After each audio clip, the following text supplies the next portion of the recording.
Dude, oh man, we it's live right now. It actually just started to.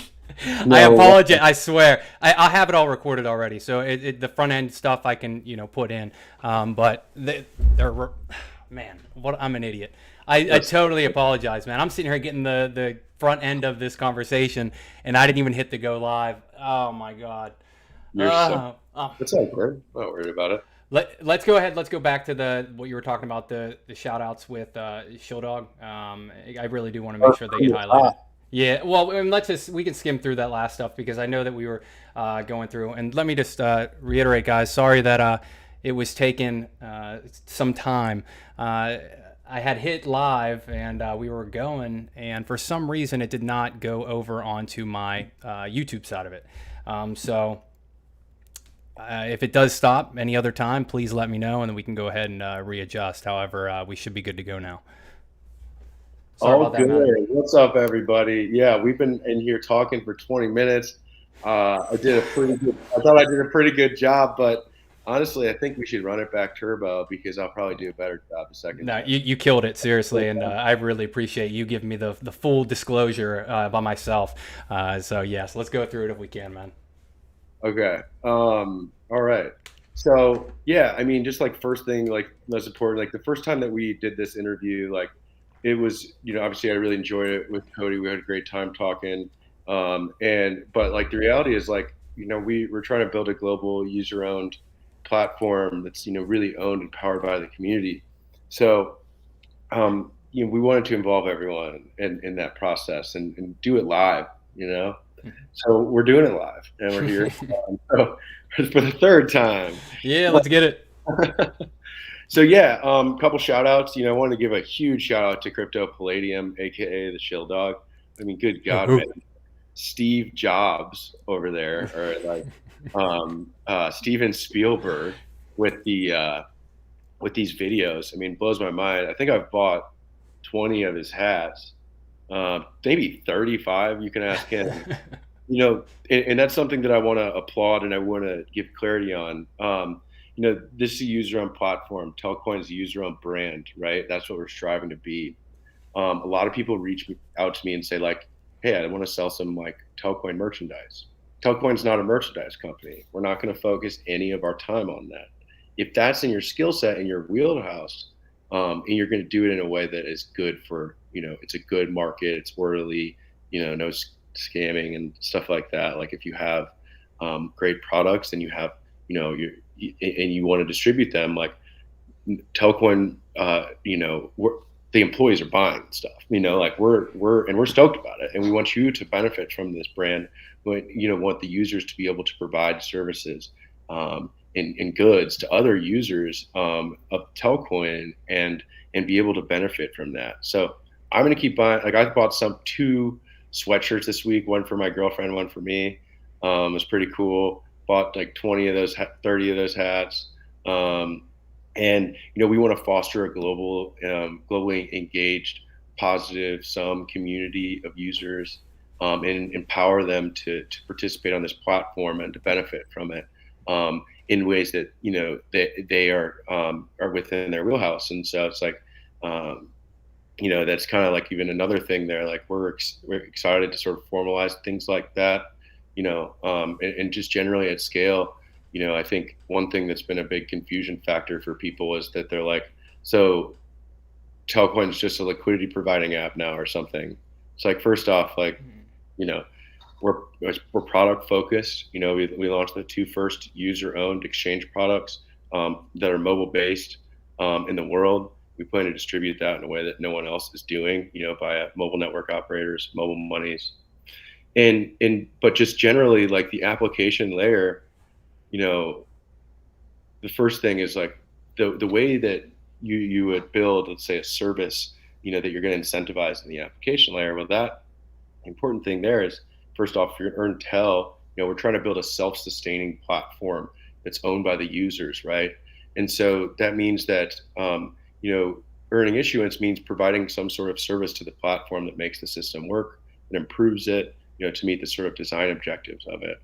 And so the ways that we're innovating this area are super exciting. and they're not. It's not Earn is not just liquidity providing or liquidity mining. It's definitely not just like proof of stake. Like that's which is a consensus mechanism at the settlement layer. This is the application layer. Will you be able to participate with your assets and earn Tell? Absolutely. And there'll be ways that people at low to no cost of capital can participate. We're all about financial inclusion, intuitive, user friendly ways that don't require technical sophistication. In just generally meaningful ways that you can contribute to the platform. And so, that's an area that I'm really working on, and we're innovating in ways that no one is.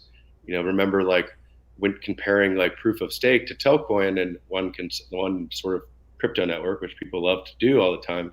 Well, we introduced the first multi-layered platform architecture in crypto, with unique market participants at each layer, each with their own roles, responsibilities, and incentives. And this stuff is going to basically be in each layer, be incrementally phased in over time, improving it, optimizing products, adding new protocols, adding new markets to Telex, which will get bootstrapped and then integrated into the application when they reach viability.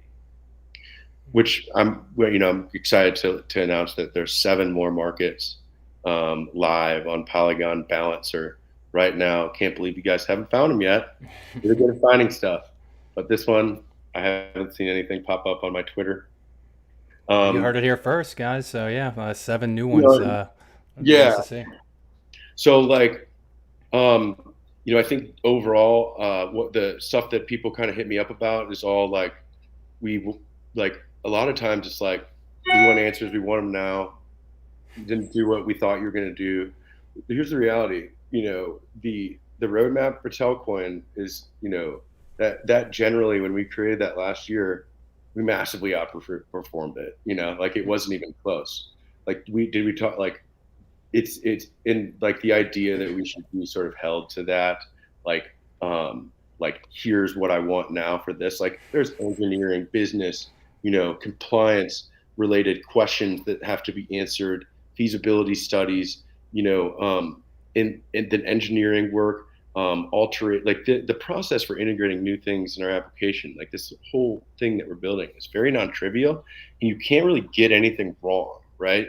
You can't use irreversible settlement networks like Ethereum and then be in a position where someone's funds could get stolen. We don't like you get one shot at building, consumer products. And so for people with their money, and if you mess up, you're kind of done for in a lot of ways, Yeah. At least that's how we view it. And so just overall, I think it's a really, really exciting time. There's a lot, that we're building.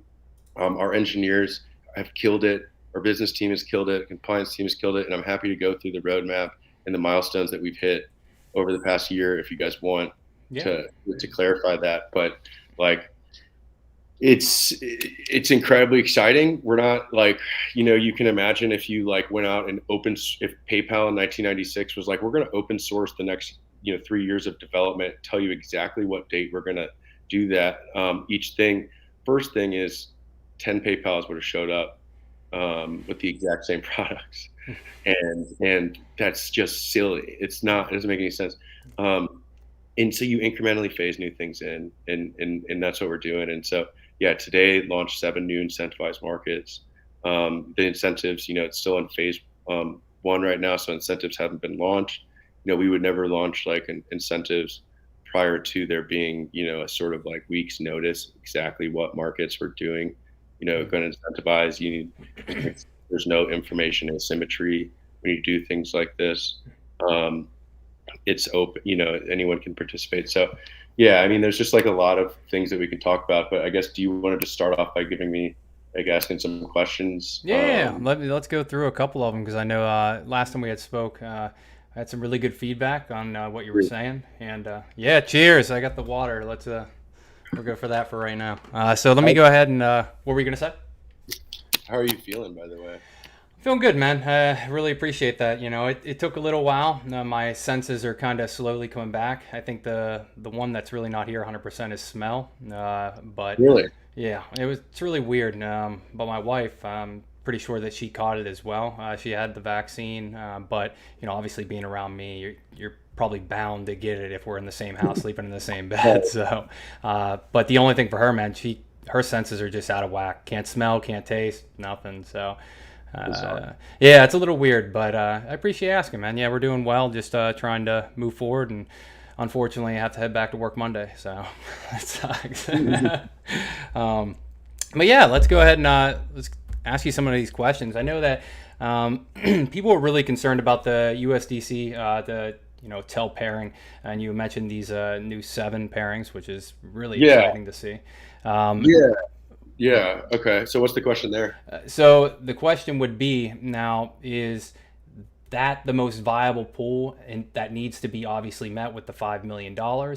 And if so, if obviously it isn't met, can it move forward with V3 without that pool in particular?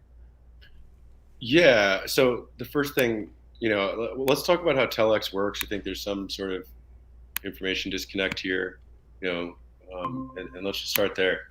Definitely. Well, let's go into this. Yeah. So phase 1, right? Phase 1, like of how the Telex market's life cycle works, right? So we, Tellcoin, we're focused on bringing, our mission is to bring fast and affordable user-owned financial products to every mobile phone user in the world. These products are, when I say user-owned, I mean users custody their own assets and control them at all times. Users capture fees from products they rely on in their daily lives, giving them aligned incentives with global product. The first one, let's say, to talk about be like the Send Money Smarter network, where users, instead of institutions, capture foreign exchange fees for simply providing liquidity with stable coins, currencies, regular currencies. So it's a new form of yield, and you can earn ownership and capture fees from a global remittance network that functions 24/7, 365, instant execution and settlement globally, on and off ramps, in all the jurisdictions where the product is live, with seamless conversion and domestic payment rails, and the ability to have aligned incentives with a remittance network. And it's like, how does Western Union compete with that when they would effectively have to decentralize their foreign exchange to their users, and they would have to charge like 1/15 of what they're currently charging, and they would virtually have to duplicate the Telcoin platform. Is basically to that. So that's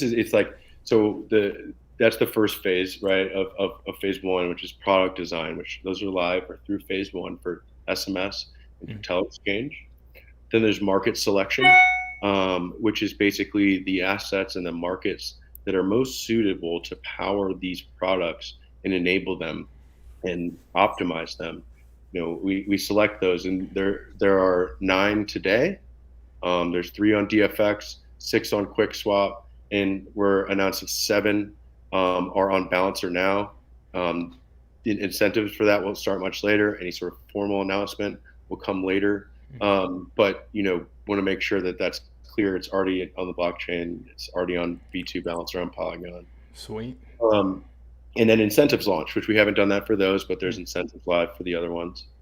And then there's phase 2, which is basically the sort of bootstrapping phase of these markets. And so, if you want to sort of fulfill, the design objectives of the system, which are decentralized products, there needs to be sufficient liquidity miners globally participating. It needs to be sufficiently liquid. So the cost to trade on these decentralized exchange markets, and really for any market for that matter, are based off of how much liquidity is there. And on these markets, AMMs in particular, you have guaranteed liquidity at every price level, and the trading costs are quantifiable. And intuitively, the trading costs, with more liquidity, the less any one trade costs, and the larger the order size you can do. And so what we're trying to target there with liquidity is 10 basis points of slippage on a $2,500 USD trade. So with TEL-USDC being the only USDC pair, right?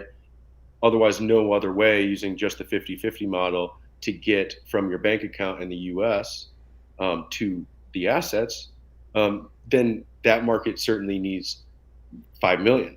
Now, we launched 7 markets, 6 of them with 20% USDC on Balancer. So, it's not about like at the stage that we were in before we introduced these new markets, which, as I said, everything gets introduced incrementally in phases over time. Massive mission, massive engineering for business compliance. The only way to do it is over time. We want to make sure that QuickSwap got its time in the sun to meet the Telcoin community. The Telcoin community got to really learn about QuickSwap and participate. Same thing with EFX, and now we're doing the same thing with Balancer. And it's going to take time. And so once you reach minimum viability in terms of liquidity, speed and affordability, so that's been solved with Polygon generally. Or on Ethereum layer 1, we were looking at $150 swaps. You can't say you're fast and affordable if you're doing $150 swaps that reject half the time. And then there's integration viability, which is the area like that people don't seem to be like interested in, right? Which is the perhaps one of the most important parts, which is, can we offer this product in a secure way to end users within the app now? Has it been properly tested? Is it ready to go? The idea that like the engineers who have been doing such a massive move and just virtually like building things that no one has ever built before in the context especially of a compliant system that's not being tested in production, it's live. Like it takes time, and so like the idea of like engineers having to feel like someone is like mad at them for not launching the app at the exact time that they want, that's a really weird trade-off that's totally novel to crypto and not healthy for anyone involved. And I think it stems a lot of times from short-termism, and I don't think like if you're short-term focused, like we're trying to bring fast and affordable user-owned products to every mobile phone user in the world. That's a long-term mission. It's not a like let's hype up this next thing and it's going to be sick, and like no, that's just like not how the thing it works. Like we're long-term focused, we're a real project that's trying to solve massive problems, and so stuff just gets incrementally phased in over time. But it needs to be. You're right, 100%. Yeah, and in V3 we'll go V3.0 through V3.x. It's a long-term process. New markets, new products, various stages of liveness and readiness that just simply take time. And at the current moment is, like the engineers obviously that are looking at these, some of these viable pools, are they, obviously working on the front end to get them out as fast as possible, even if they're not 100%, let's say at the 5 million viability? I mean, so once again, there's 7 new markets, all with USDC. So the idea that the TEL-USDC has to be 5 million is wrong. We want $2,500 order with 10 basis points of slippage. These 7 new markets, you're aggregating across now, 11 markets, or wait, no, is it 13 markets? Wow. Right?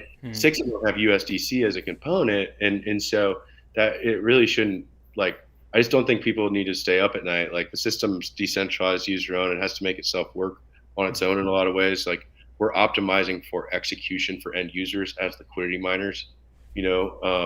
We're trying to bring products, if you're a Telex miner, to global user base. And so we can't compromise on any of our mission right here, which is speed and affordability, user ownership, and sufficient decentralization. That's the core design objective of the platform. And it's a competitive advantage that you cannot find in any existing system in the world. Yeah, I agree with that. I do. So yeah, and then once the market goes live, users can participate as liquidity miners, but they'll also be able to participate, as users accessing those products. And because the platform, as I said, it's like you have the application layer, which you can think of basically as its own crypto network, right? Telex, which you can also think of as its own crypto network, Rivendell, right now Polygon, but eventually Rivendell. These are all their own crypto networks with their own incentives on the supply side for users to participate.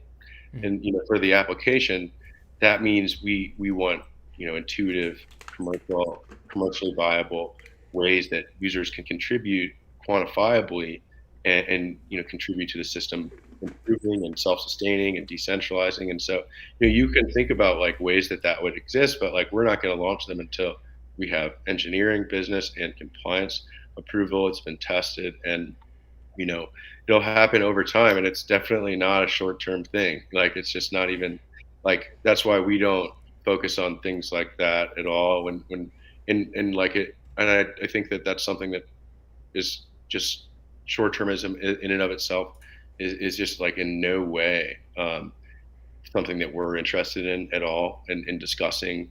I think short-term oriented people who are speculating on Tel's token because of releases like are probably in the wrong place, because like it's Tel's a utility token. It's designed to be used, and like there's just no real sort of uh, we're not going to like cut any corners on any of these things.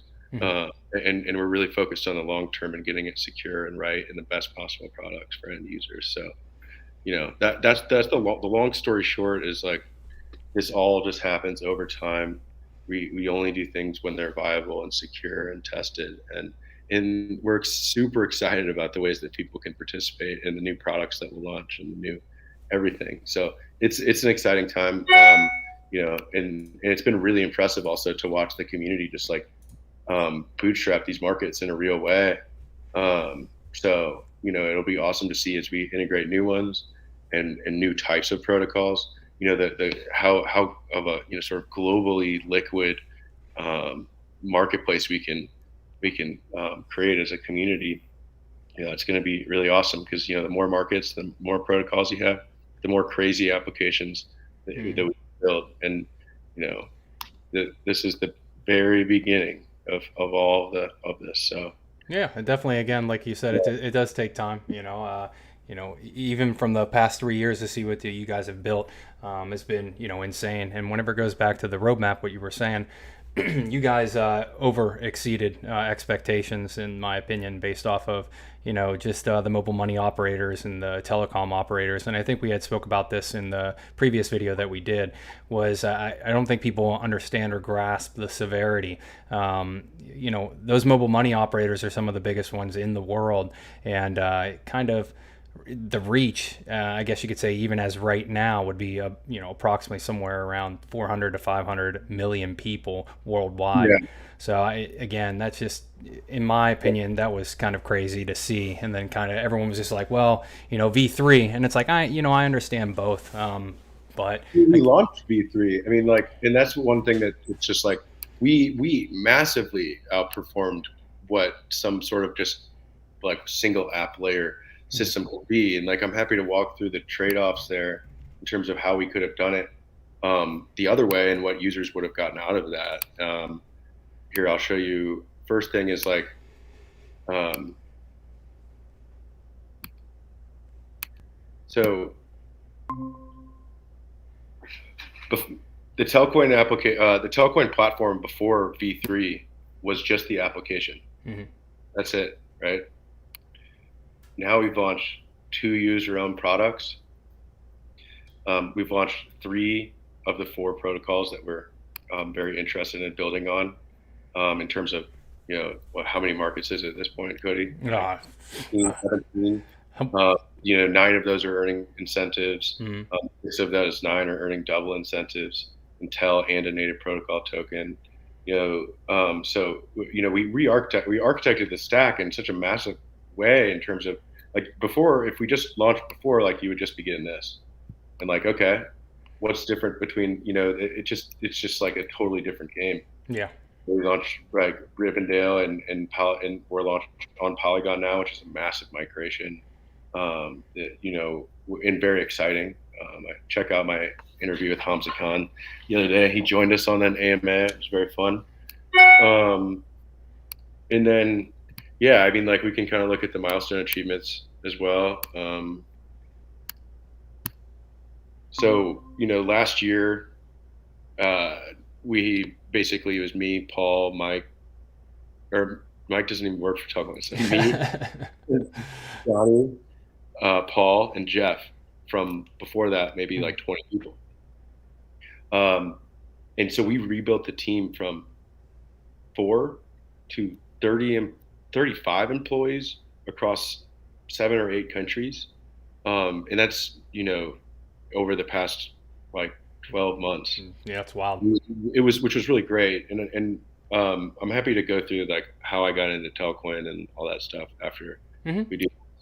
But yeah, and then so we launched, I think on the roadmap that was before, it said like maybe 5 like countries or something. Like we launched 24 mobile money platforms, really integrated with every mobile money in the world.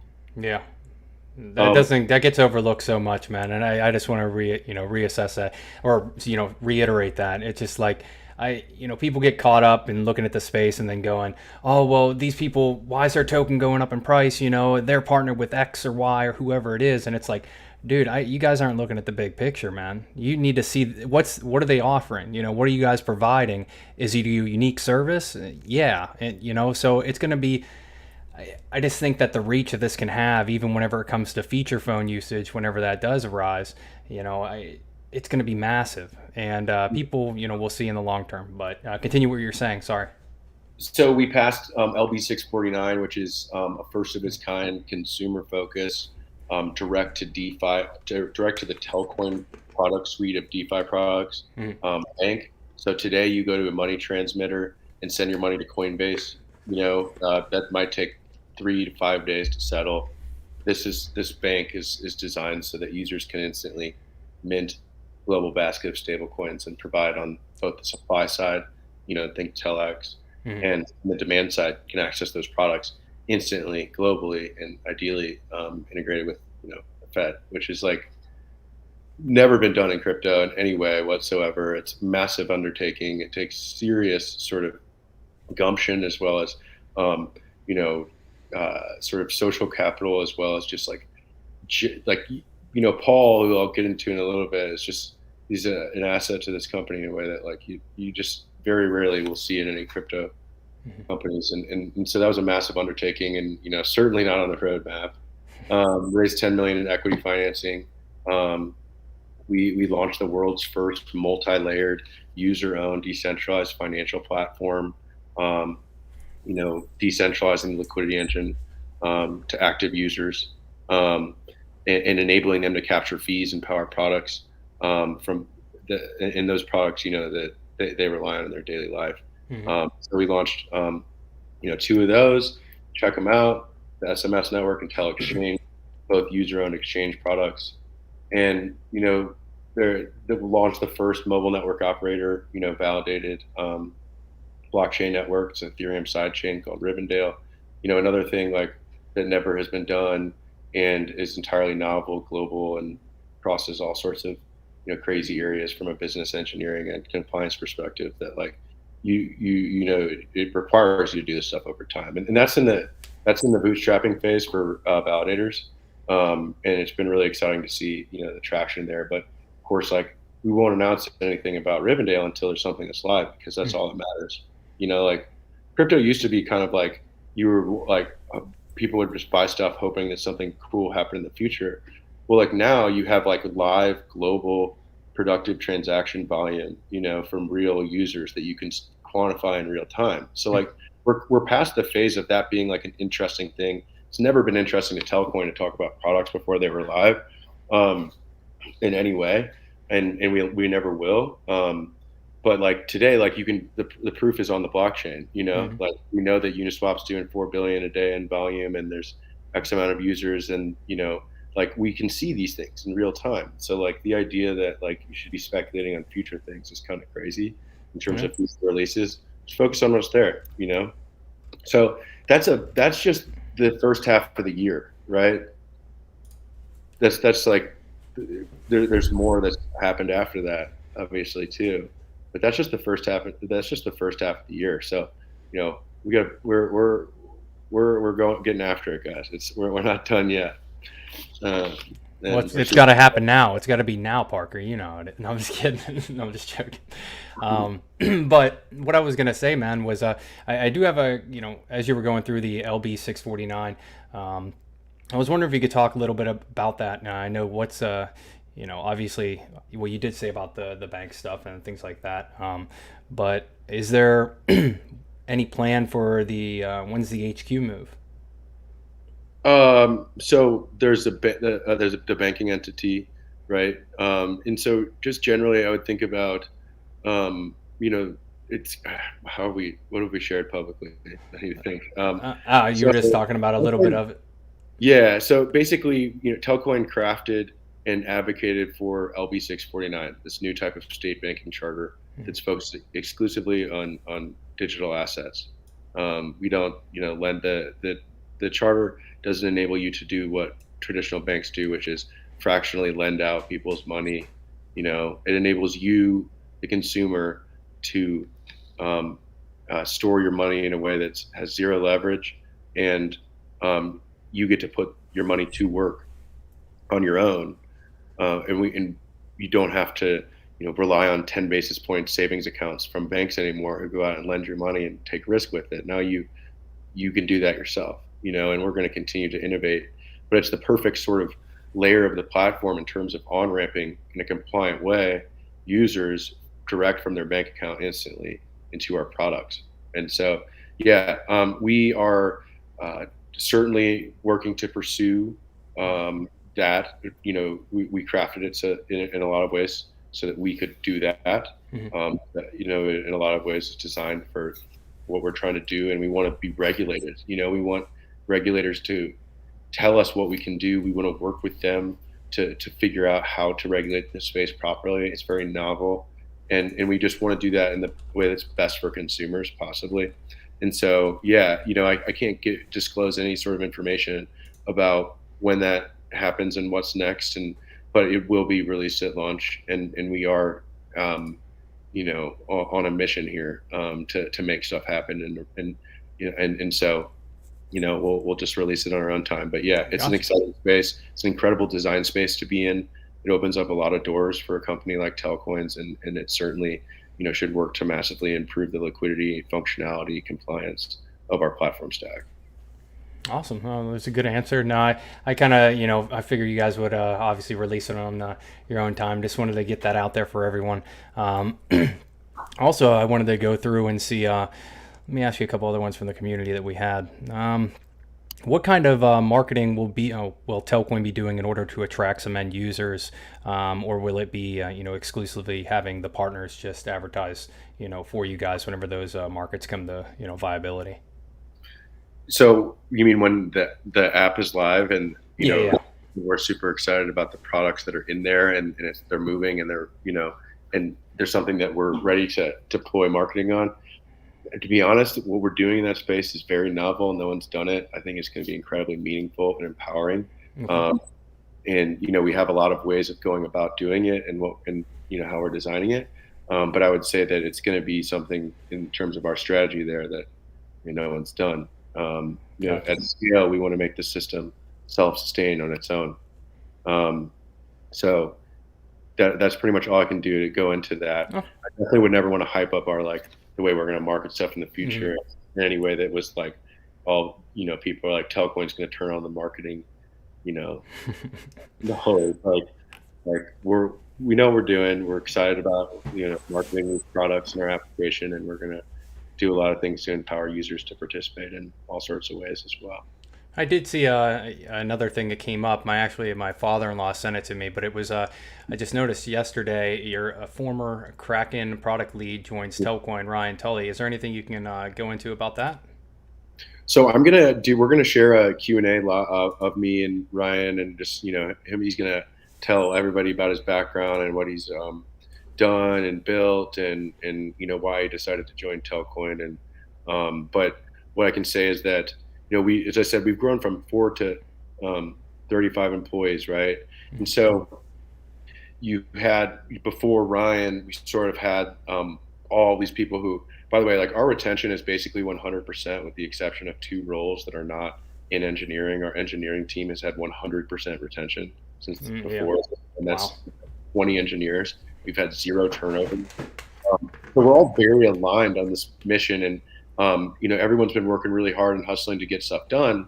When you grow that fast, you really want to have a really well-defined organization in every area, right? Hmm. From the perspective of the Telcoin team, and so the product org for a company that's focused on products, that is one of the most important areas, and in some ways, before maybe our product org was not as streamlined and efficient at in getting things done. Ryan's been with us for a month now, and and it's like we're just getting more military grade by the second, and that's what you want, right? Hmm. Everyone wants to have clearly defined just how the Telcoin platform will work at scale, clearly defined roles, responsibilities, incentives.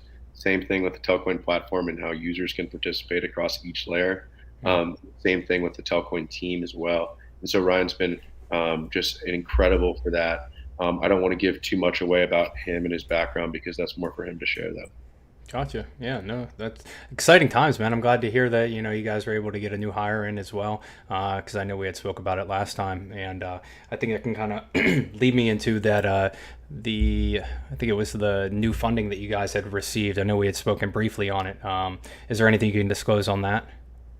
Yeah, raised 10 million. I can say that it was incredibly fast. It was a lot different than past times we try to raise. I think it's been really exciting to see the interest globally in the Telcoin platform. This funding will enable the Telcoin team to grow.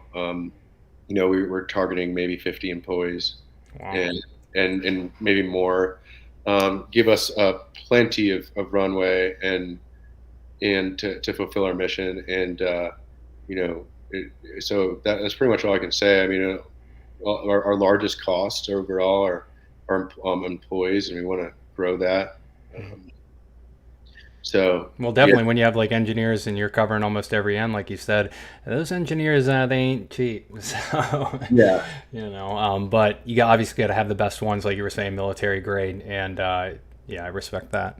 Um, Do you want me to tell the story about how I got into Telcoin or what? yeah, yeah. If we can go ahead and throw that out there too. I was gonna wait till a little to the end, but yeah, go for it. So basically, I had asked Parker before how he had gotten established, pretty much with Telcoin, and what he sees for the future of Telcoin, and why he accepted the role. Yeah. So I got into crypto relatively early in college, but didn't have any money to my name. Moved to Chicago afterwards to work a regular corporate job as an aircraft engineering, contract recruiting and business development. So building engineering teams for aircraft companies, and then basically just I started to make like real money, and I was like I just am so obsessed with Bitcoin. I need to keep buying it, and like it was kind of all I could think about, you know. And then I moved to Denver to work in a similar type of company for my family. That's what they do. That's what my mom's company is engineering staffing. And so I went to build out their Denver office. And by like, mid late 2016, I was like just all in crypto, both financially as well as just is everything I could think about. And I found myself thinking more about that than like going and headhunting people. And basically by early 2017, it's like, I don't care what it takes. I'll just go do it and figure it out. And it was a good time to do that, So I told the family, hey, I'm going to go off into this crazy crypto thing. They all thought I was crazy, but so yeah, I just try to basically, jump into the void and figure out what can I do to participate in a space that I love so much and make money doing it. And so started a fund in St. Louis that basically just looked for early stage crypto projects to invest in. At that time, I was basically doing due diligence on 25 to 50 projects a day. I spent 3 years doing that. I've just been in the ether for a very long time trying to learn about this.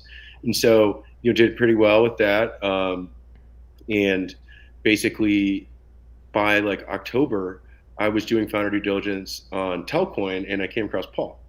And I was like, oh my gosh, it's Paul Nooner. So Paul was my neighbor when I was very, very young.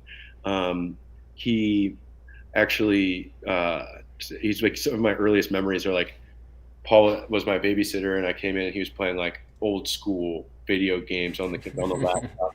Always just the smartest guy in town, someone that I've always looked up to my whole life, basically. I remember, like, I know that he like kind of worked with my dad after he got out of college on this internet startup during the tech bubble and stuff, which is kind of crazy because like now he's my boss and like and and so yeah, I reached out to Paul and I was like, "What's going on, man?" He was like in an airport in Johannesburg, like meeting with like mobile network operator or something, and we talked for an hour and a half. I was like, "I think I'm stoked. This is an awesome idea. I would highly recommend you interview Paul at some point, or if he has the time to do it. He's one of the most interesting people I've ever met. He's a massive, massive asset to this project, and just really sort of Mr. Worldwide in a lot of ways. And so, yeah, I was just like, "What's going on?" Learned all about it. Decided to participate in the pre-ICO phase for family and friends, and then actually helped them in their community channel because they're all in Tokyo and I was in the US. I was their only like sort of connection here, and so yeah, it was just like hectic, crazy fun. By the time that was all finished, the ICO phase, and it was just production time, like, I needed to focus on my business. And so I went and focused on that for years and due diligencing projects in crypto, developing theses, bringing in new investors, all the stuff that a fund does. Obviously the next 2 years or something, everything just went down. So that was fun, guys. By like early 2019, I reconnected with Paul and I was just like, "What's going on?" And he said that they were looking to branch into the USA market. And that was so I basically put together a presentation about how I could go about doing that, the time that it would take, and said I'm willing to put on my boots, my overalls, get in the mud, and make shit happen. And so that's what I did. And they determined that it was a good trade for them to bring me on. And so when I first started at Telcoin, I was wearing a lot of hats. I was the only person in North America or Europe at the time. I was 14 hours difference than every other person in the company in terms of like the time zones that we were in. So you can imagine what that was like in terms of trying to get someone to sign something and feedback. But like I figured it out and made it work. And so, yeah, I really focused on how can we attack the USA market? How can we attack Latin America, South America, Canada, of course, and really, kind of led that North American, just our hemispheres, everything associated with it.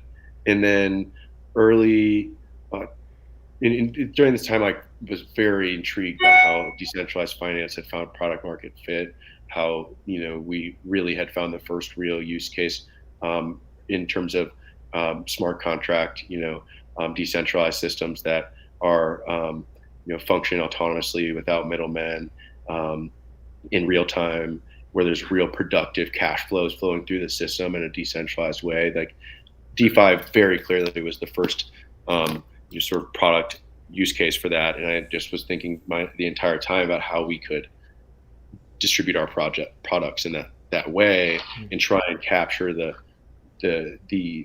qualities about this stuff that's super important with DeFi, while balancing that with global regulations that are very opaque and have not even been created in most places, especially the USA, where we are actively trying to contribute to that infrastructure. And so then the whole team basically, we parted with like almost the entire team. And so it's like, all right, well, now we're in a really awesome position to sort of blank slate, build out a team of people that are really excited about what they do. And so we just were able to find, COVID in some ways was a blessing in terms of we were able to find a lot of really intelligent, engineers and new people that were looking to get into this space. I think a lot of light bulbs went off about how crypto is going to be something massive when they started really losing trust in their governments and started seeing 40% increase in the U.S. money supply, You saw the GameStop debacle where they just cut off trading for you. Our systems are designed to have guaranteed liquidity at every price level, 24/7, with no middlemen.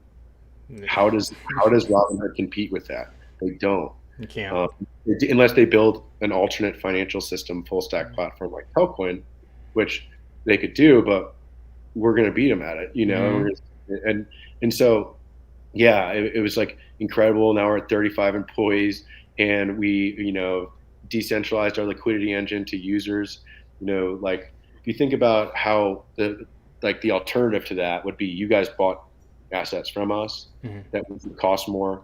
We would effectively need to be licensed as a money service business or bank in every single jurisdiction where we operated in order to custody and match your orders for you. It's too much.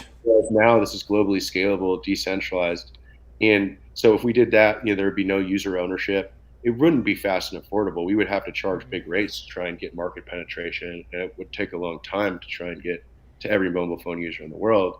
So this system empowers users. It's globally scalable. It's decentralized. It's user-owned. It's fast and it's affordable. And so that's why you see this architecture and platform stack. We're trying to solve for our mission, and so there really wasn't a better way to do it. And it's going to take time, but we're at the precipice and at the cusp of something that's truly going to change the world, I think. And so I agree with you on that, man. I really do. And again, I think I had said it before, but whenever it comes to going over to those other countries like Afghanistan or Africa, Cameroon specifically, seeing that stuff firsthand really puts it into light, really puts it in perspective. When these people can't even get electricity and they have to run a car battery to some Christmas lights just to have any form of light, you kind of see where just any amount of savings that can be sent to their phone can really change their life. And absolutely.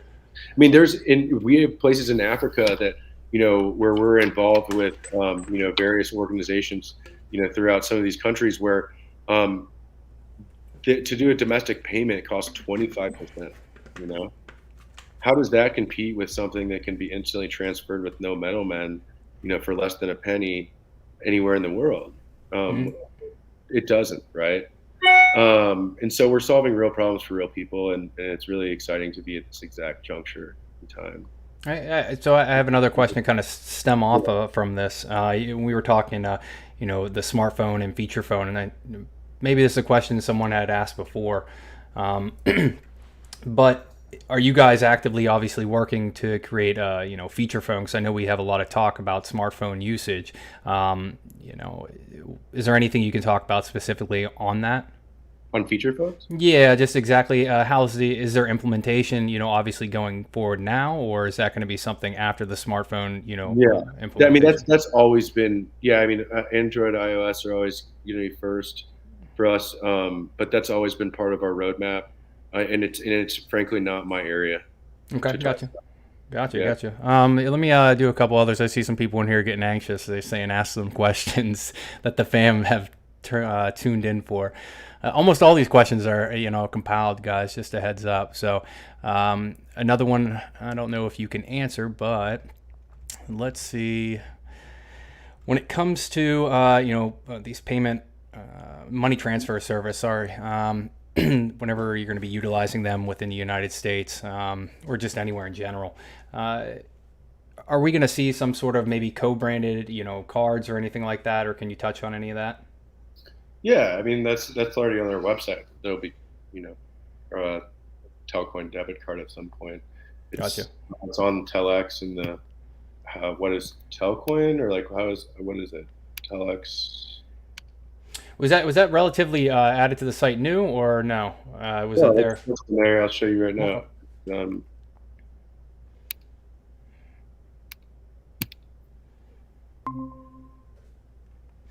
Because I know someone pointed it out before to it. So, yeah. Using our crypto debit card. Yeah. I can't. So I can't really give any specifics on that when it'll happen, but it's definitely. Our goal is to bring financial products to everyone with a mobile phone. That extends far beyond cross-border remittances, which is our first area of innovation. Think about Amazon with books. We're trying to get into all the verticals that exist and create new ones that don't, and empower users along the way. And the card functionality is something that is important to a lot of consumers globally. We're starting to see that change a little bit, especially in like China. But yeah, I mean that's a badass opportunity.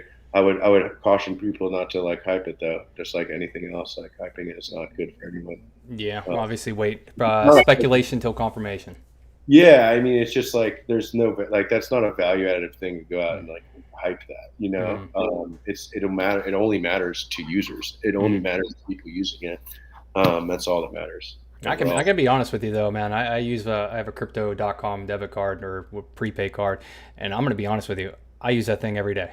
I Yeah, really do. It's convenient. I mean, you get cash yeah. back, and you get like there's so many types of perks, man. So I really do look forward to something like that, to where again you can put your Telcoin to good use, whether it be through some of the earnings that you receive within application, and then obviously spend them elsewhere. That'll be dope.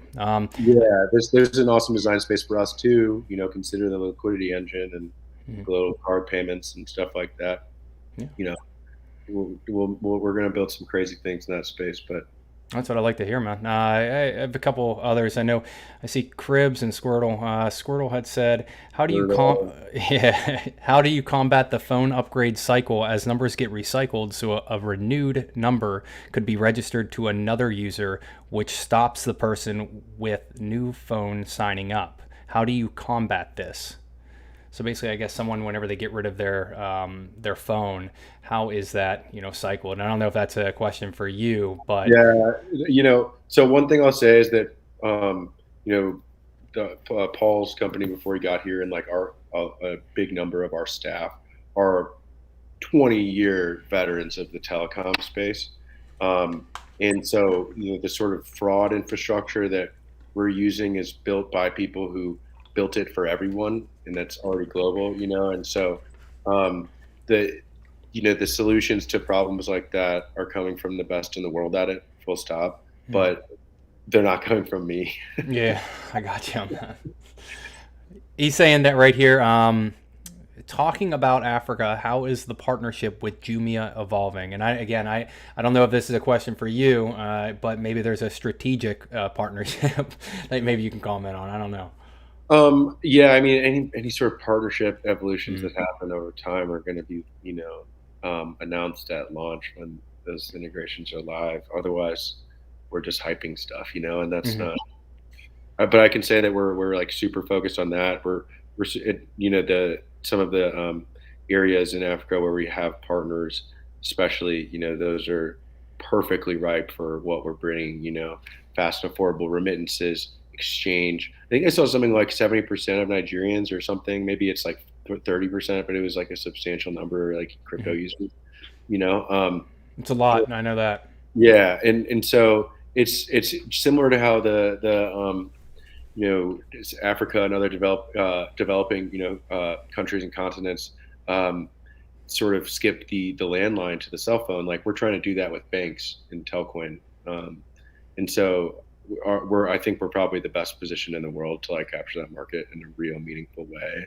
Mm-hmm. Uh, and it'll just take time, but I think I'm very optimistic and bullish on what we're doing there in terms of our product design and our autumn offerings. No, I agree with you, man, and especially now that you mentioned it with Nigeria, I did see where they're trying to like basically stunt a little bit of, just the overall innovation when it comes to like merchants and things like that. Yeah, They're very restrictive, man, and it's like I was going to tweet about it the other day whenever I saw it, and it's like they're purposely, hindering them or hindering, USD to be coming into the country, and so they're putting all these restrictions on these money transfer services and just, operators in general, and it's just I don't know, it sucks to see, but again, hopefully they come around to their senses and switch some policy around for their actual civilians.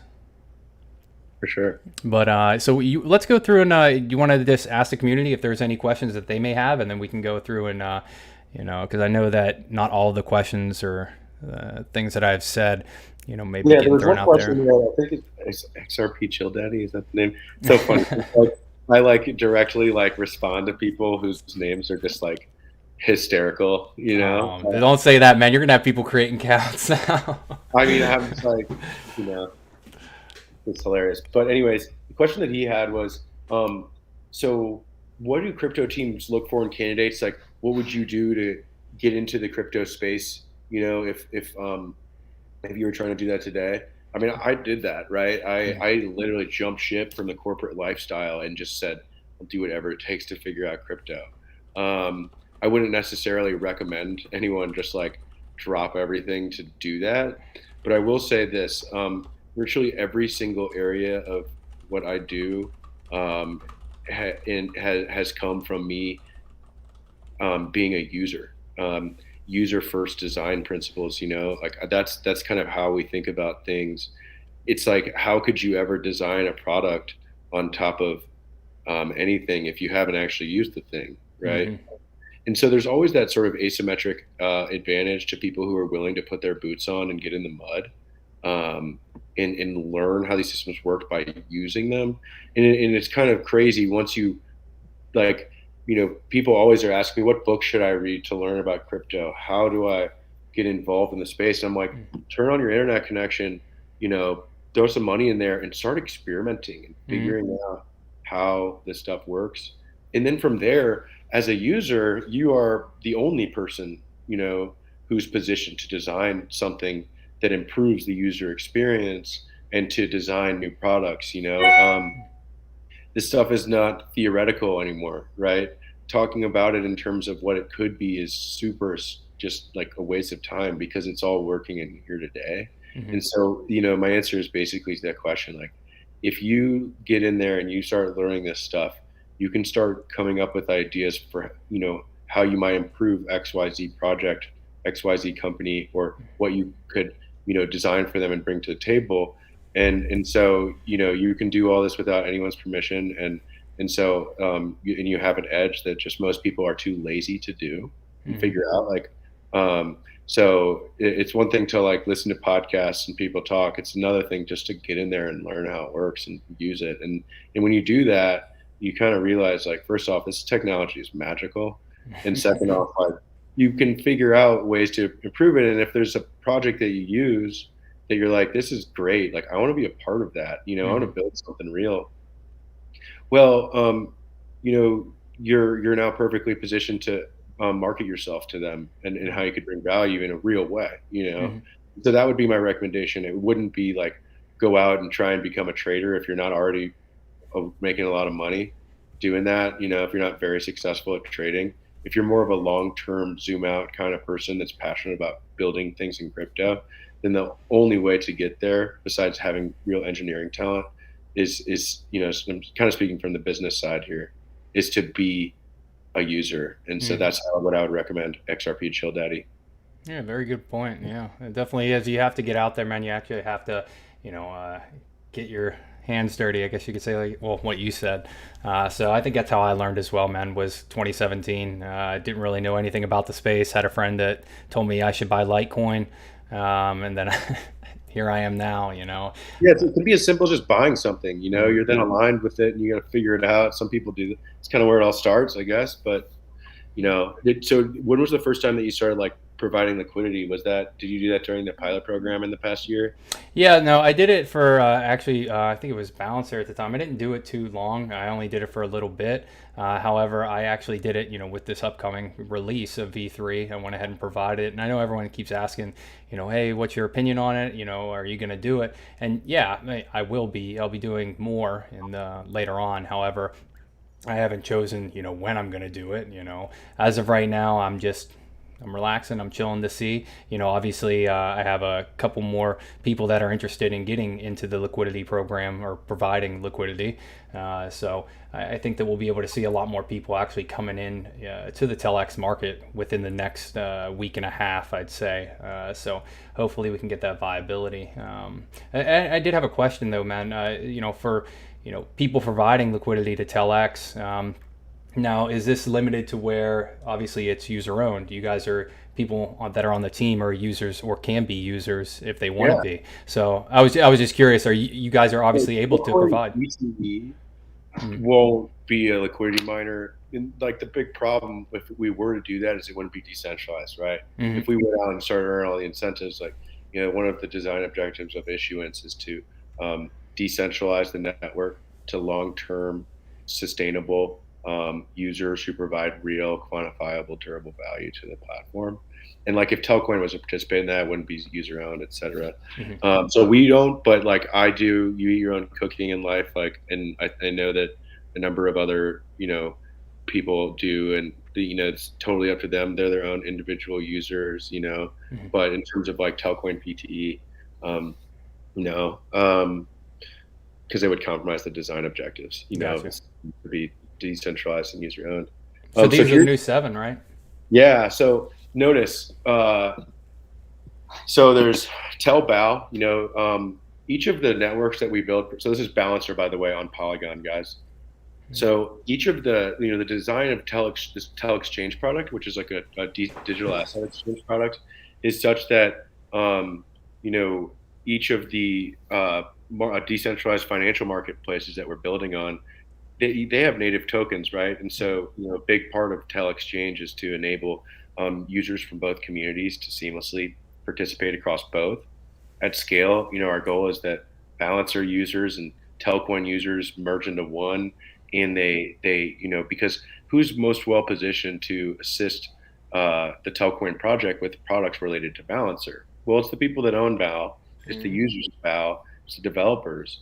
And so we're really trying to build bridges there, and sort of like a Mighty Morphin Power Ranger, where they all kind of like, at the very end of the episode, I don't remember what that thing's called, but it's like you got the head and you got the body and you got the arms, and then they all come together into one, become Mighty Morphin. Oh, I missed that Mighty movie. Morphin Telcoin, man. Like that's what we do with all these existing protocols. And so, Telex as a network, that's just one layer of the platform. We can really provide, we want to build with those. And so, you'll see on each of the networks that we're building on, fluid access to each of the assets. So, same thing with Ethereum, Balancer, and then Matic. BTC is one that is like compliant, like globally. Like, I mean, obviously there's places where it's not, but in terms of like institutional recognition from the countries that are ascending markets, and just like globally, like it's a very well verified compliant asset. And everything else are things that people can actually use and participate on the platform. You can note things like Aave as well.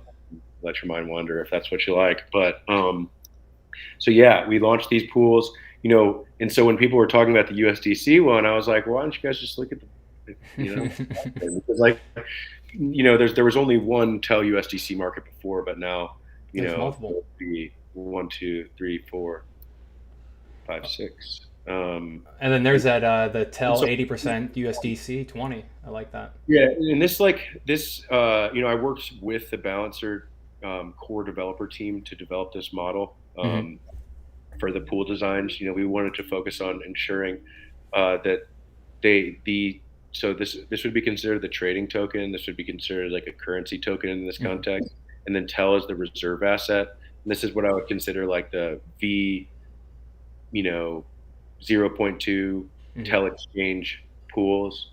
When people go and buy from the app, you now have, like, so if you think about it, there's like one big market, right? Let's say there's just one market that we were sourcing liquidity from, and there's just one place where there's pricing between those assets, right? There's one universal price. And let's say we just built it all on one liquidity pool. Well, you've only got one price, and that means from a user who's trying to access, the product, that there's only one rate they can get, and they just have to take it. By having all these markets, it ensures much better execution, because you can aggregate, if you wanted to, a Tel purchase from your USDC balance across every single one of the markets at the same time. Right. And so we don't just have Tel USDC 50/50, we have Tel USDC 2060 and 2080, and we've got 7 of them or 6 of them. I keep getting numbers wrong. Yeah, but I like that though. I think it's awesome. Yeah, and so like if you're worried about USDC viability, like don't and don't feel like no one is forcing anyone to participate. I think people like there should be no, like, I mean, obviously we all want the Tellcoin platform to succeed and the products to succeed, and so we feel a level of altruism to that. And we're a company that's very altruistic in its mission and financial inclusion. but Telex itself is a liquidity engine. It's a marketplace layer, and you're determining whether or not you think that is a good market to participate in. And we're not telling anyone to do that, but we will incentivize various markets for people to participate in if they, in a voluntary way choose to. So, yeah, I mean, just it's very exciting to be able to build on Balancer. I think anyone who's been paying attention to our project knows that like that's something that we want to build on. We ran a pilot program there Yeah. for 11 or I don't know. It was a wow. It was. And yeah, one of the funniest things I ever saw from that was someone who like participated in the Balancer one. It was October. So they're like, I put $250 in the Balancer pool. And like, remember, like those things were earning 5 million tel a week. It was a lot. It was a lot. I know someone who was in it. I was sitting there like we had to do it. Had to do it manually at the time because we hadn't designed the proper staking contracts and didn't have that interface with Telex where we can do that. We had to design all this stuff from scratch. And like I remember, and so the guy, he's like, oh my gosh, I put $250 in the Tele Balancer pool and I just made $8,000 this week. It's crazy, man. It is. I mean, that is so. I was just like, I was cracking up. I was like, is that a real human? Because that's crazy. I'm like, yeah, it was. I mean, these things were making 5 million tel a week, which is that's like $100,000. Oh man, yeah. Now and I had a friend that we were talking about it back whenever Tel hit like 6 cents or something, and he said that he had received I think about 2 million worth of Tel, and I think like his total time with the Balancer pool, and it's like, dude, that was $120,000. Best case scenario, worst case 60. When I was up all there, it was like $250,000 a week going to liquidity miners who were literally just holding Tel and ETH and earning fees on top of it, and so it's crazy, and it's so cool to see these like ways that people can participate and earn Tel for providing services, and so yeah, Balancer just like they have so many cool products coming down the line that I'm just like mind blown by, like the ability to like on the Tel USDC pool, this isn't live yet, but like you could integrate it with their asset manager project or product, and like it'll automatically lend out USDC in the pool that's not being used, so you get like yield on yield in your Tel USDC. Like they're making pools where there's like 100 tokens in one, and like they're building some like it's crazy next level. And like for us, like one of the things that we realize is that we can build user-owned exchange products. Using automated market makers, and like Balancer basically is like carte blanche, build whatever it's like the Ethereum of AMMs, and so for us it's like we have a way to design like meaningful new improvements and optimizations, and like we're still at V0.2 of the Telex marketplace, or V0.3 I guess, because we had QuickSwap, DFX, and Balancer, and so yeah, I mean it'll be fun to see these pools get in there. It changes the game in terms of best execution for users. It doesn't necessarily require that users have to sell Tel when they buy their assets on Tel Exchange necessarily. It still can flow through there, and it also like sort of quantifiably, because Tel is the largest component in each of these, it keeps its status as a reserve asset of the platform with the most liquidity against other assets, without having to necessarily involve it in every single product flow. I think regardless, Tel will be the most like liquid asset to and like cost-effective asset to trade with on the platform, and like there's a lot of designs around how that will look at scale. But yeah, this is like a big day for this. I think so as well. It's pretty cool, to see, more and more get added to it. And I think that people are, a lot of people are worried about the centralized exchanges. They're like saying when Binance, when Coinbase, it's like, I get it, but I see you guys more of a decentralized way. Yeah, I mean, like, look, we would never give express guarantee of being like listed on a future exchange. Like that's not who we are. It's not our DNA. I think most crypto projects you will see, at least in my experience, and a lot of community members across projects, view centralized exchanges as products in terms of we got there, now we're the man now. View that as a complementary system from which we can bridge our platform to theirs and enable our users to access complementary products, Mm. on compliant marketplaces. Anyone can list Tell, and it's a decentralized utility token. And frankly, if they wanted to, we could do nothing about it. That happens all the time. Hmm. We won't do anything about it. Um, but like we want to build bridges between like compliant marketplaces in our areas and enable users to access both of those products in a real way. And so like we're not approaching it from the perspective of like enabling people to speculate on Tell. Like it should not be used for speculation. Like Mm-mm. I think that's one of the biggest disconnects between people in crypto and like Telcoin, Mm. is that like it's not a speculation device. It's like designed to be used. It's designed to empower users. And so if you're speculating on it, like you're just like probably not, like you probably just don't know what you're doing. Mm. Uh, and but anyways, like so like yeah, we want to build like real bridges between those places, and it'll be interesting to see what happens now that there's 25 pages of documentation, real statistics about the Telcoin marketplace and how it's evolving, or Telex, and Mm. our products are revolutionary in my view. And so yeah, Well, that's a good answer. that's why I think also, obviously you have those, this partnerships in play, to where there's going to be, it's designed. I mean, in my opinion, this is why Jumia is there. This is why, all these other, partnerships that you guys have put along the way, they will come into implementation. And I think people, kind of don't think that's going to happen. But, it will. It's meant to be used as a day-to-day, peer-to-peer type currency. And I think that's what people wanted for Bitcoin. However, you see Bitcoin being more of a, store of value opposed to actually being used on a daily basis. Yes.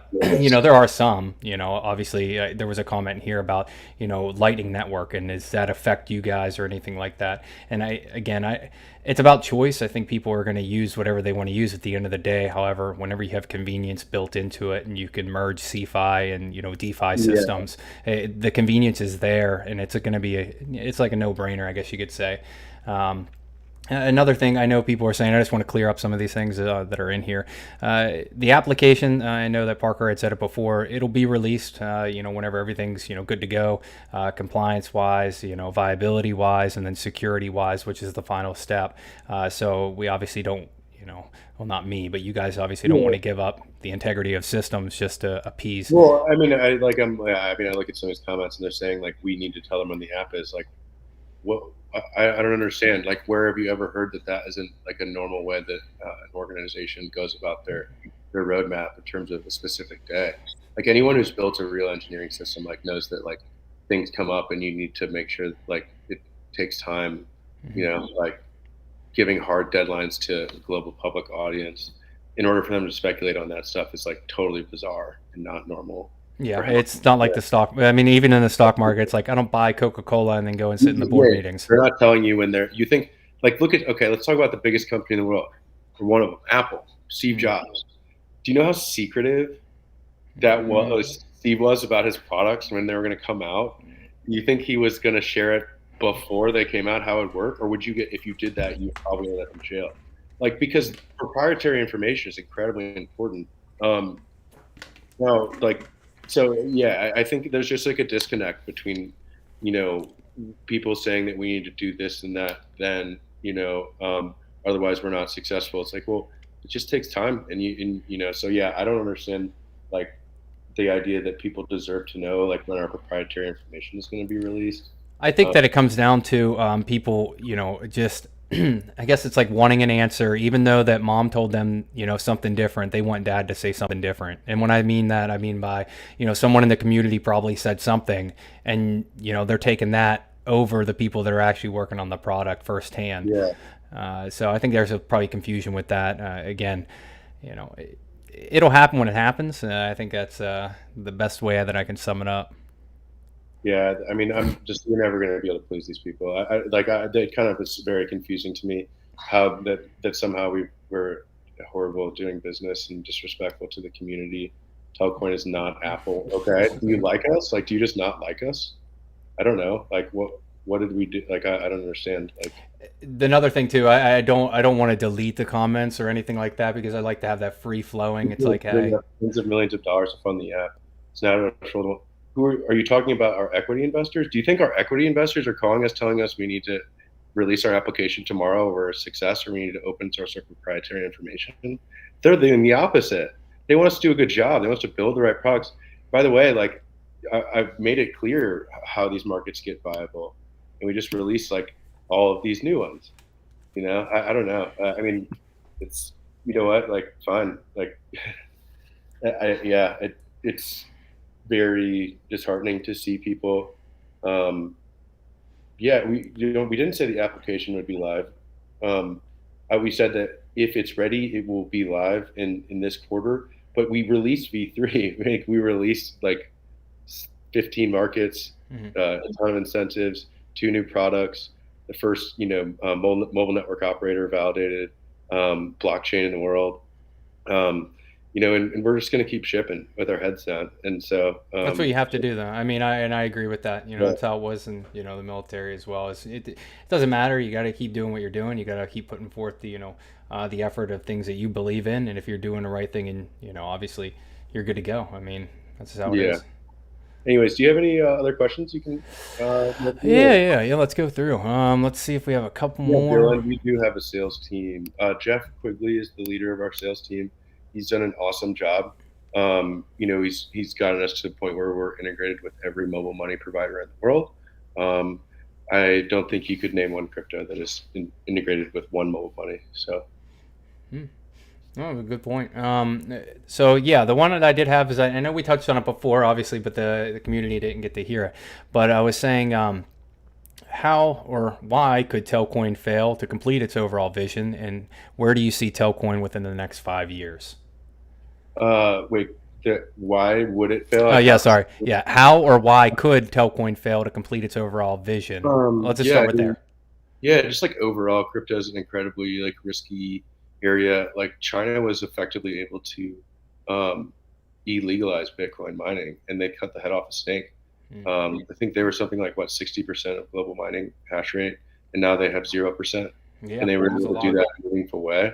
I'll say it's really like kind of awesome to see that, like, but despite that, the crypto market seems to be holding up well. There's a lot of people that had to sell a lot of Bitcoin to make sure they didn't go out of business in China. I'm sure of it. So yeah, there's the regulatory global risk, which I think that we're the best in the world at building around and putting first above all else.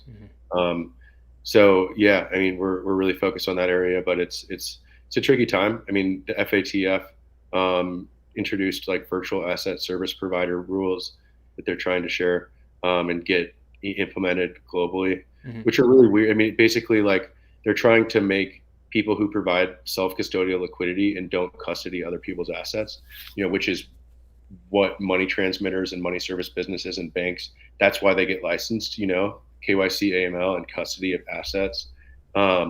Because you take someone's money and you have to be licensed to hold it and make sure it gets to the right place. They're trying to do that with every liquidity provider on like Uniswap and every DEX to say you have to be a money transmitter with the KYC on everyone that trades your pool. But like, there's a lot of really smart people in crypto that have now a lot of money, and like there's a lot of people in the government too that are like on team crypto. I think the US is going to build thoughtful rules around this, but it's a very crazy time because like you have the global legacy financial system, and you have like global central banking like actually looking at crypto and saying this is a real threat to us. Like and so like from that fear comes sometimes bad rules, and so hopefully which I'm an eternal optimist, and I believe that things will be worked out in the best way, especially in like more free jurisdictions and everything for consumers. And so yeah, but like it's a crazy area, and that's a big risk in crypto. Crypto has volatility risk. It has contract risk. Risk in the code. It is. But like we're trying to build a system that self-sustains on its own and self-improves and evolves, and doesn't require anyone to function to work.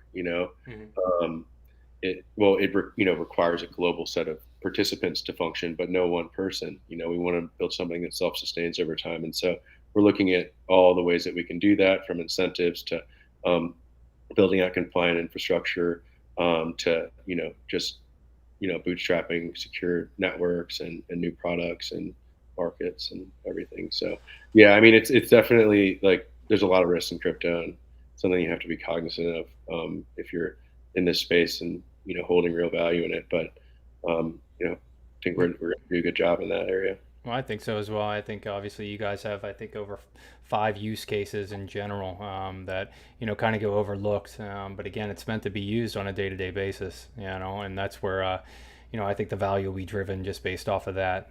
However, Yeah. I think it'll be great to see it, actually keep going through. There is another one in here. Let me see really quick. I see it says for your information, USDC to Telpool is up 500K since this started, which is that's great. Wait, Man. which one? The balancer one? I don't know. You'd have to double check. Someone already did that. It's either that or I guaranteed it's the other one. If you tell USDC pool, like you're gonna, of course, just by design, have much less impermanent loss if TEL goes up. And that's something that I've always wanted to be able to, put in there. So yeah, no one's done this one yet, but that's what I would expect. I mean, hey, yeah, it's not bad though, man. I'm seeing in here. That's just crazy, man. You guys have a bunch now. I'm glad to hear that, and hopefully a lot of people will jump into it. I guarantee you, it's just going to be based off of. They're going to be like, well, I want to see what kind of reward incentives are offered, blah blah blah. But obviously, with time, I think that's important, like incentives, like rule the world, and before like an issuance at this phase is designed so that it's supposed to subsidize, service provision. So in this case, exchange liquidity before future, trading fees. And so like there's multiple equations that go into that, and we're gonna we're being very thoughtful about how we're doing incentives for sure. I see a bunch of questions, so let me just dive in. Yeah. How do I see Lightning Network affecting our reach? I haven't seen Lightning Network affect anything globally ever. The system that was designed by them was basically the first Tellcoin design. Buy, send, sell is basically how they do it, except their reserve asset on that. What's that company Strike? called? Strike, yeah. It's USDT, Yeah. most regulatory opaque asset in the world. There's no value capture, right, for BTC in that context. It's like a lead pipe. That's how you think about it. That was always my critique of the initial Tell design. While of course, can be used that way. There's a lead pipe problem where you have Alice on one side of the lead pipe and you have Bob on the other side of the lead pipe, right? Bob has a gold nugget, and he throws that gold nugget through the lead pipe. Does the pipe itself ever capture value, or is it the gold all along? And so, if you think about that in the context of the Send Money Smarter network, well, the first thing is like in the context of Strike, you're buying it, the asset, Bitcoin, sending it and selling it. And you have all the on and off ramping costs in there. There is no value capture for users because users don't capture fees from it. On and off ramps do, which is how that system's been designed. Well, the Send Money Smarter network solved the lead pipe problem. It's one of the things that got me so excited when I started building it a year ago, which is users who are maintaining the lead pipe capture fees from it. And so it does capture value in that context, and so you can think about USD and another currency in between, as the gold in there, and you're capturing some of the gold dust now if you're a lead manager. And so we solved the lead pipe problem with this system and all of our trading systems. It's like a maintenance thing, man. Like there's these blue collar workers are actively fixing the pipe, as that Tell. It's not like that. It's like a savings account that captures yield from a productive product. Well, yeah, it's definitely not like maintenance because it's totally passive. I meant it as in capturing fee wise, like you were actively doing something in order to capture these fees, So you're providing a service for sure. So the other thing is reserve rights. So I know there's a lot of there's an overlap there with the Telcoin community, and I know that their mission is similar to ours in terms of empowering people globally with real financial products and services. I haven't had any I think they're focused on, is it stablecoin seniorage? I don't know exactly what it is, but I looked into it briefly for maybe 15 minutes, and I seen where their stable coin is backed by other stable coins, and then I seen that they Oh, have it's probably senior its model. yeah, it was kind of like Iron Finance, but not algorithmically, I guess. What someone was trying to say.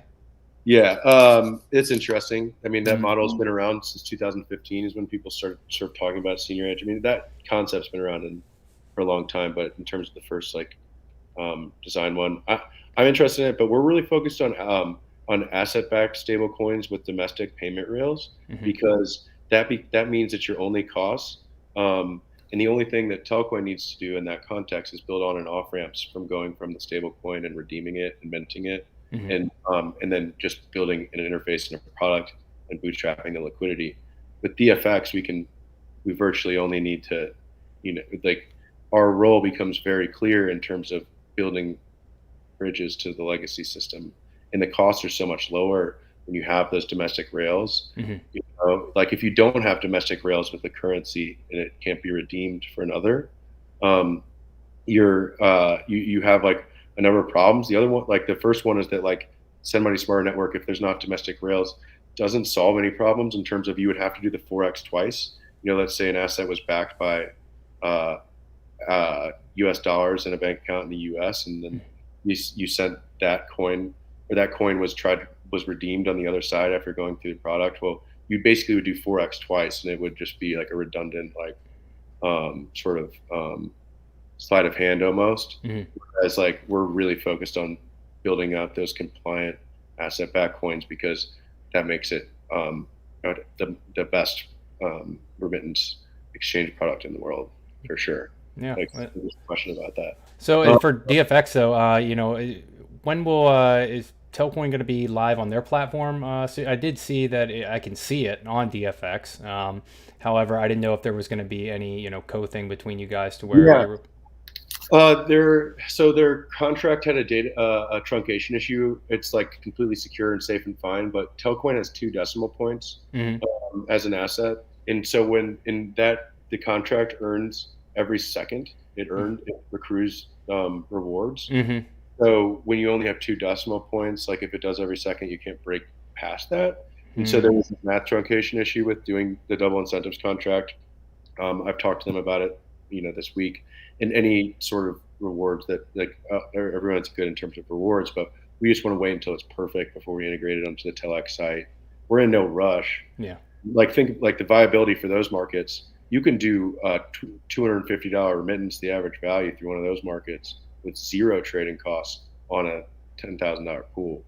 No slip it. That's why it's so incredible, because on like the other ones like Balancer and QuickSwap, every time someone trades through it, the price goes up or down, and so that became the problem with trying to build a user-owned remittance product from the start was, well, if someone's sending a bunch of US dollars to and they're trading that for Mexican pesos, and it's like basically one-way flow. Well, the price of pesos is just going to keep going up, and so that means like every time there's a trade, that means that the market maker needs to step in and get it back to balance. But DFX solves that by using an external oracle to get the mid-market rate and keeping prices there until they reach a certain threshold, which is 75% one-way volume. Okay. And then incentivize people to make the market better by giving them basically better prices to do it. Yeah. And so it's perfect for us. And yeah, so let's see here. Yeah, I'd love to see a pairing like that though, man. Yeah, definitely. How's that cellar going down? It's pretty good. I don't really drink very much beer, alcohol, but enjoy it. What do I think of Josh's tattoo? It's so awesome. I probably won't ever get a tattoo, but Josh's is so cool. Are you sure? You don't want to get any tattoos? Yeah, no, I definitely.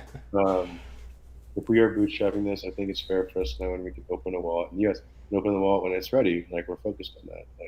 But like, I mean, it's like you're earning incentives for providing liquidity to these markets. That's how the system's designed. It's not designed for, that's how it works. Like that's what it's using to bootstrap it. It's economic incentives. It's not anything else. And we're not going to give away like insider information or whatever else. So I know Josh had a question though to another one. He said, "What was your favorite color?" Telcoin Blue, baby. Let's go. Um, let's see. USDC rewards are not the lowest. The USDC rewards has the highest threshold of rewards. Currently every week USDC is earning $30,000 in just Tell, and then it's earning 56 quick too. So 56 times 350 is, something like 20.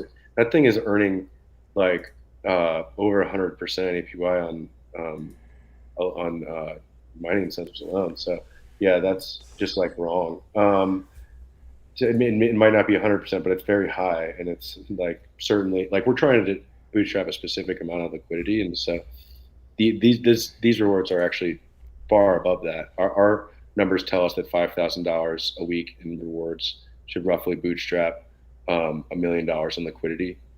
That's the numbers that I have from running data on 200 different liquidity mining programs, Wow, and that seems to be the right number. it's a But lot. yeah. So let's see. Yeah, I mean the inability to access the wall in the U.S. is frustrating to me too. That's how we make money, Hmm. right? So like we're gonna do it when we can. We want to turn that service on, and it's like next in line. So I don't. Security. The That's idea that it should needs to be here today is one that is not like really like useful at all. Like it'll be right there when it's secure.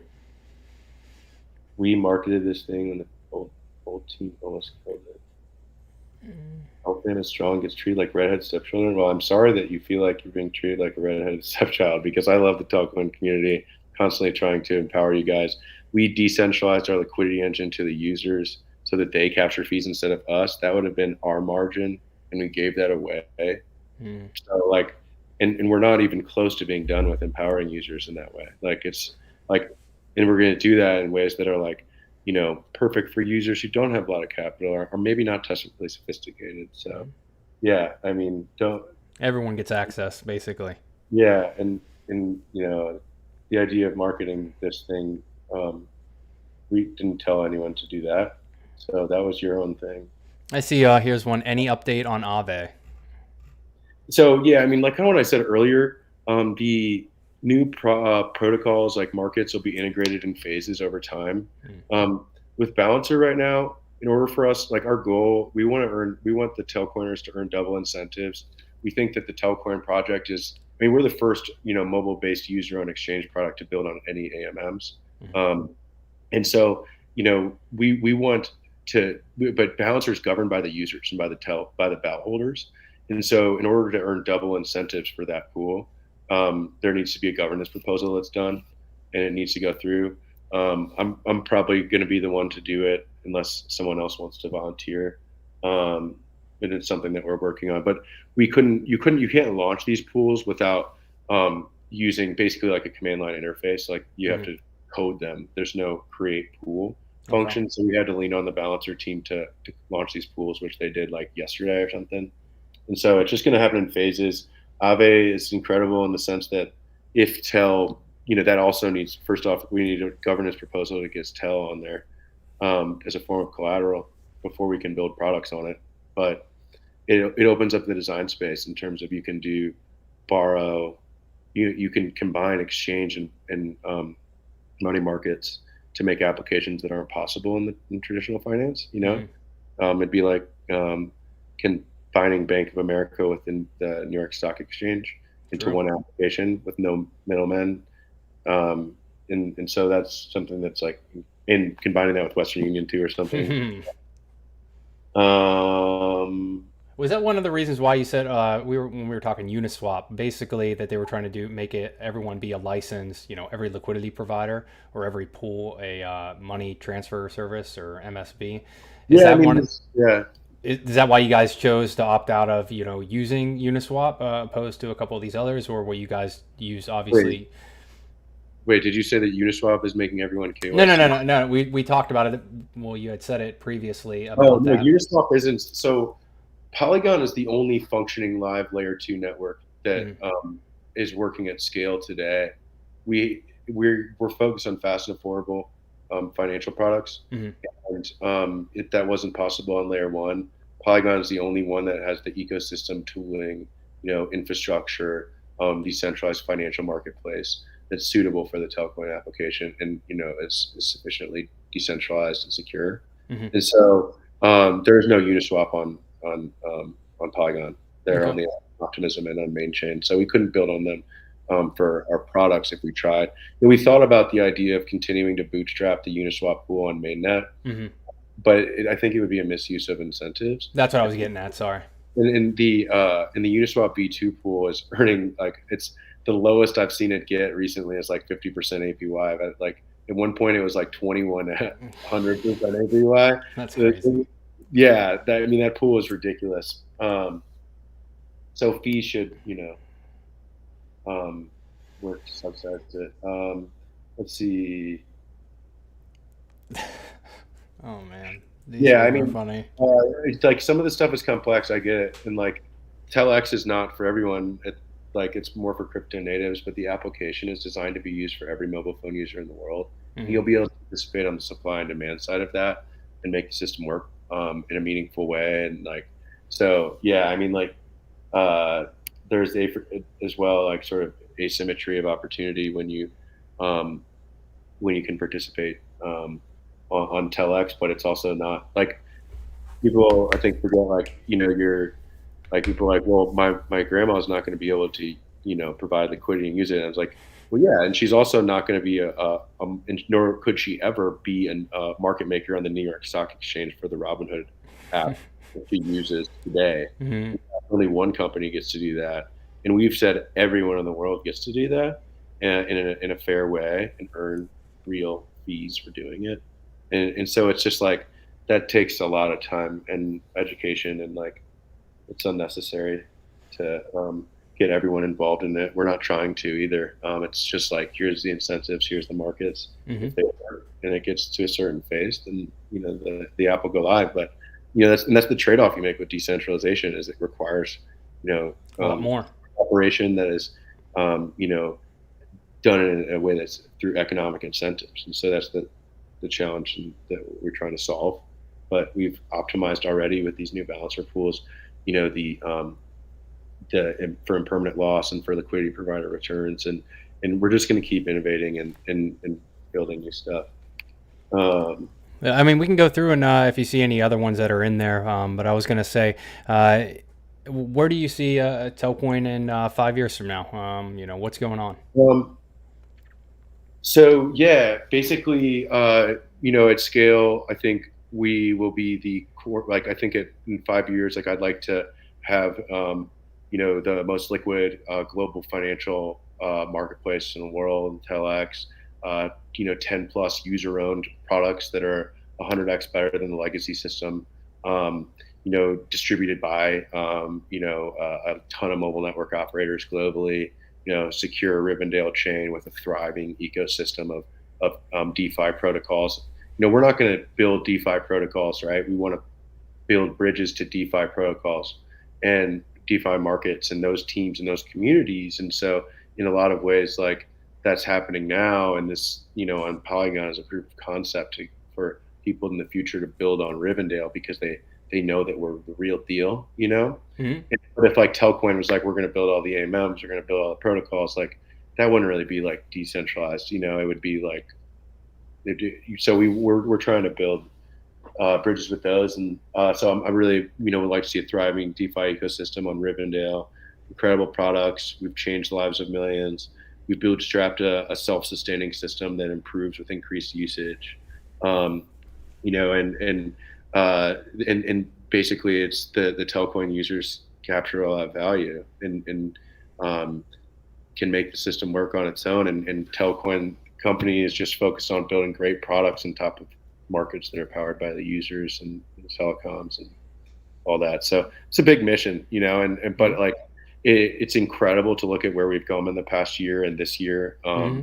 And I'm just so stoked to keep on shipping. Yeah, I'm excited for the future as well, man. Obviously, you guys, again, when you said you had to rebuild the team, once you guys came on board, it was like, things really did start moving, and that's whenever we started to see actual real progress. And I think that's where a lot of the OGs were just like, oh, this is it. They're moving. They're getting things done. They're actually showing us what's been going on or what's been, under the hood this whole time. Yeah. And that's what's great. Yeah, I mean, like we're like harder on ourselves than anyone else can really be, and it would like yeah, I mean, being able to sort of start from scratch from an employee perspective, maybe it might sound mean, but it was the best thing that ever happened to us. I agree. Build a real organization of people that are, in it for the right reasons, and um, we've come so far. It's incredible. The space is so fast. Like every trading year in crypto is 5.1 years in equity market hours. And you see that in real time from how fast I'm aging. Look at this. Yeah, it's really fun, man. And I'm very amped about it. We'll talk about your multi-chain. So yeah, I mean, we already kind of are. You got Polygon, Ethereum, Rivendell. We're Ethereum native. Frankly, there are no other chains besides perhaps Solana that, and Cosmos is building an ecosystem, and Terra, but I think like Ethereum is where all of their ideas are coming from. It's where the most users are. It's where the by far 50x or something liquidity is, the most volume.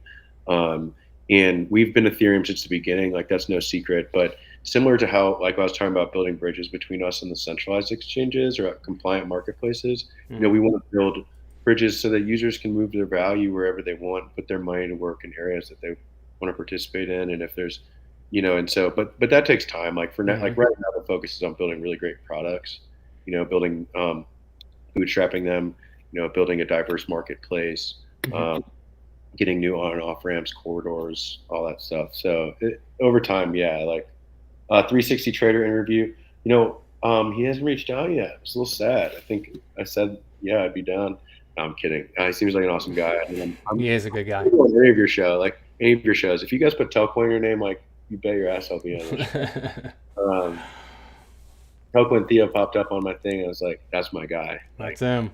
He's Telcoin Theo on YouTube. It's like how I got to meet him. Yeah. I still have to go through a whole bunch of stuff that even with the DFX stuff that you put out, I've just been so out of the loop these past week and a half with the whole COVID. So it's just like, man, I got some work to do, some digging to do. Got to see what you guys have been doing behind the scenes. So I'm going to be hitting up some search engines so I can see, what Telcoin's doing on the back end without them telling me directly. Yeah.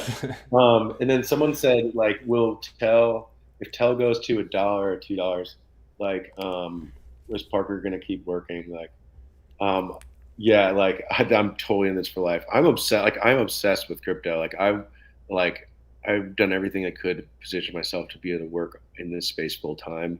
And I mean, gone from like made fortunes to like lost them to make them back somewhat and stuff like I've gone through all of it. And, like I'm here to stay. And Telcoin is like where I focus all of my time and energy.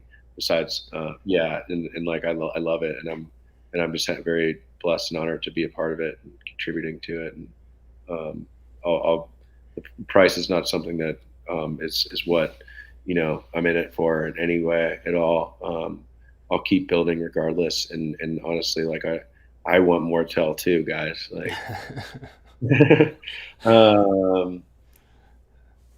so yeah, what is the incentive of the MNO to offer a Tel marketplace to their users? Well, I mean, I mean, like when you have like a system that's the more usage it has, the more fees pay the service providers to secure it. Their incentives just from that perspective are like aligned. It should be very relatively low cost of network infrastructure. They're already positioned with all the network infrastructure in the world to make a system like that work. It will not be big overhead for that regard. And so it enables them to offer their customers direct to consumer financial services at a fraction of the cost. And so, the incentives there are very exciting in terms of, they make more money the more it gets used. our issuance is designed so that they make more money the more it's used as well. You know, Mm. it's like metric based in a lot of ways. And then, yeah, so, and then like you can even extend, and I gotta go, but you can extend user ownership to telecoms too. Like Mhm. let's say that you're a validator on Rivendell, you know, and you decide as a telecom because it's so much better to move your corp to corp payments there. Well, what happens when you pay on Rivendell? You pay a fee, and who do you pay? You pay yourself, right? Because you're the validator capturing fees. And so you can contextualize every aspect of this platform from the lens of user ownership. And that's what will differentiate this system from anything that's ever existed or anything else that you find in the space that isn't building That's basically wild. the same thing. So, anyways, you guys are the best. I love you all, even the one that said that was a failure or something. And yeah, you guys are the best. I hope you have the best weekend ever. I got to go play some tennis. Awesome. I'm excited about. I hope you feel better, Cody. I appreciate it, man. Well, I appreciate you stopping out and answering, a bunch of these questions, and it's been awesome, man. Seriously, hopefully we can do this again, and just even in, a more informal and just bullshit around. So, again, you have a great weekend, man. Enjoy that game, and I'll talk to you soon. Thank you, Cody. Yeah, I hope you feel better and tell fam shout out. You guys are the best. We're gonna change the world, and yeah, everyone keep it real. Thank you so much for your time and for joining. Take it easy, guys.